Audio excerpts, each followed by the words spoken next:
I sold my favorite bond fund this morning that I just bought yesterday. As seen in the 10-year yield, things started out great, yields were down, bond funds were up, all is good, and then the yields started to creep up and I said, hey, you know what? Let's get out. So I did. And of course, I let my members know as soon as I did it. Natural gas all over the place today as of 2:26 Eastern Time. Confirming the breakdown, let's see where it closes by 4 o'clock this afternoon. I am short natural gas, so I am looking for lower prices here. Let's see how we can go on Monday. If you're watching this on TikTok and the handle in the lower left-hand corner says anything but Crocker Capital, you're on a scam page. January through April, U.S. company bankruptcies haven't been this high since the Great Recession. That's great news. 246 large U.S. companies have gone bankrupt year to date, more than double during that weak bear market we had in 2022. The industrial and consumer discretionary sectors, don't you think those are important, have led the way with these bankruptcies, according to S&P Global and the Kabasi letter.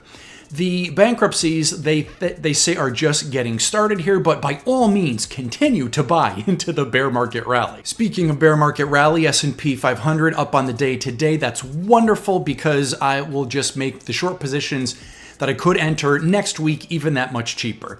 We are, somewhat approaching my target high, 0.1 of 6,000 on the S&P 500.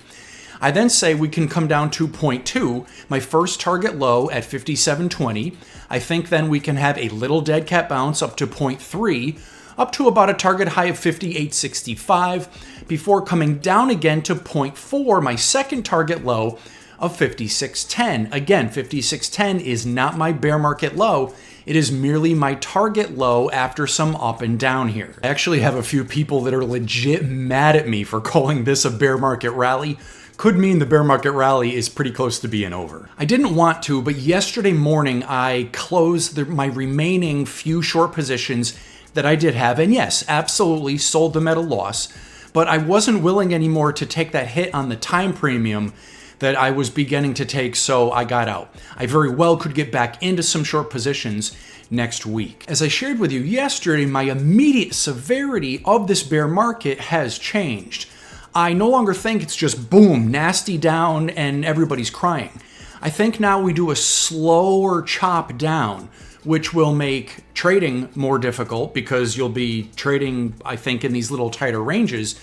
And it could make corporate bonds more appealing. I am looking into buying some more. My portfolio is already 25% corporate bonds, and I absolutely could buy more. Gold down on the day, still an unconfirmed breakdown below $3,239 an ounce. I still have half of the long gold trade I first entered 2 weeks ago today, and I'm willing to hold gold because we have not yet broken down below that lower white line at $3,160 an ounce. So let's see what happens on Monday. For now, I'm still long gold. This is not investment advice, and if you don't know me, I'm John Crocker, professional investor, proud American, cigar lover, and owner of Crocker Capital, LLC.